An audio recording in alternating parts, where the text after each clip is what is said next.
What's up everyone, Matthew Monas here, and today I'm reviewing the Acer Predator Helios 300. This is a mid-range laptop or mid-range gaming laptop with a GTX 1060 inside. But the crazy thing about this laptop is that it's actually priced in the budget gaming laptop category. So around the same price as an Acer VX15, Lenovo Legion Y520, or even the Dell Inspiron 7567. But those laptops you can only spec with the GTX 1050 Ti. So I'm quite curious what they had to cut in order to make this laptop fit at that price point. And is it still better, or is it still worth it over the budget gaming laptops I just mentioned? So the Helios 300 reminds me of a mix of the more expensive Predator, the V Nitro, and Acer's VX15.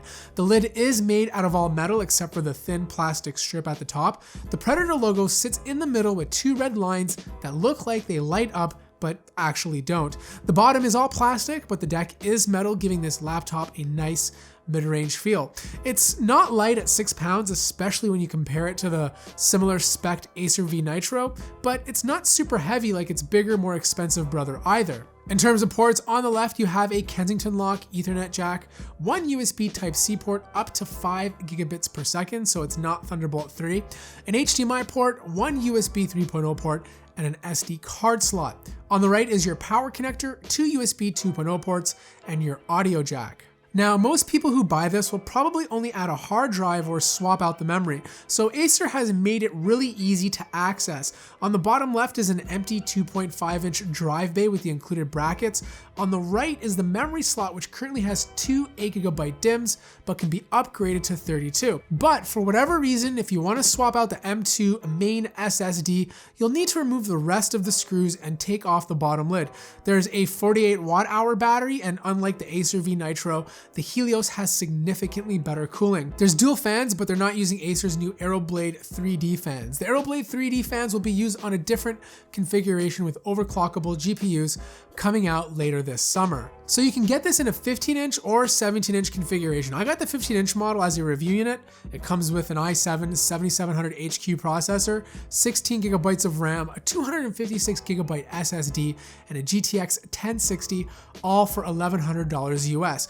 That's a really good deal considering most budget gaming laptops with the GTX 1050 Ti start around the same price. The display is 15.6 inches, 60 Hz, IPS, has a resolution of 1920 by 1080, but doesn't support G-Sync. Usually the display is the component that manufacturers have to cut quality on in order to sell you something at this price point, especially with the 1060 inside. This one is slightly better than the Acer VX15 and pretty equal to the one on the Lenovo Y520. The colors are vibrant enough to game on comfortably, and I think most people will be happy with it, but I still wouldn't use this monitor to do any design work. Above is a 720p HD camera, and it looks like this. It's fine for streaming games or video conferencing. Now the keyboard only has a travel distance of 1.2 millimeters. Usually at this distance, the keys tend to be too shallow, but surprisingly, they actually feel pretty good.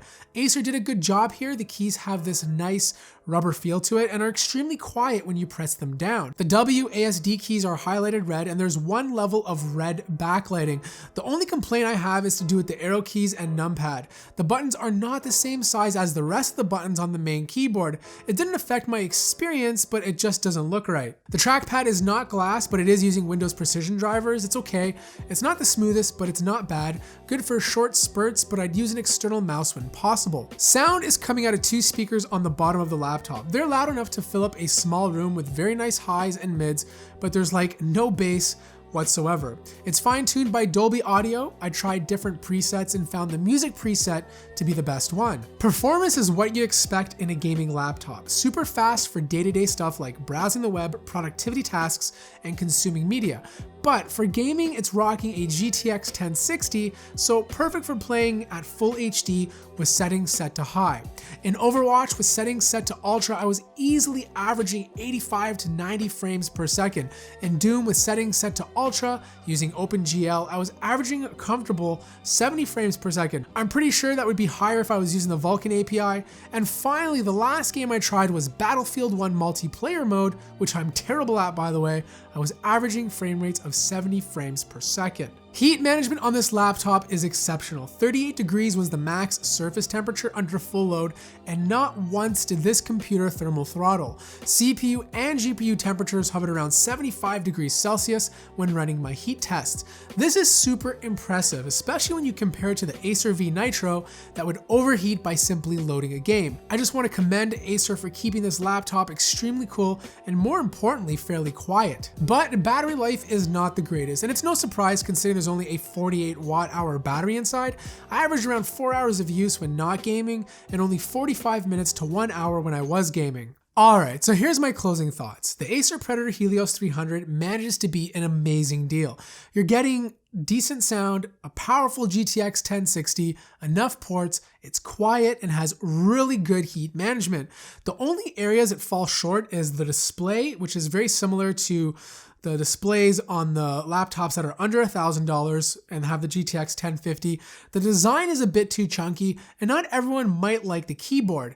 But here's the thing. For $1,100, this can't be beat. For this price, you're looking at laptops like the Acer VX15, the Dell Inspiron 7567, and the Lenovo Y520, which only come with a GTX 1050 Ti around this price point.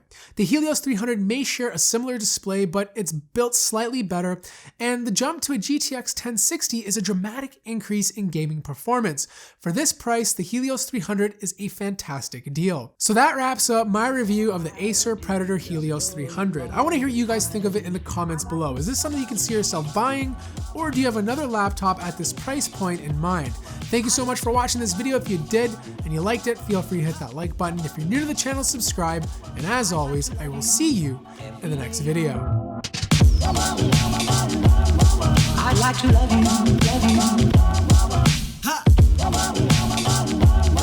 I'd like to love you.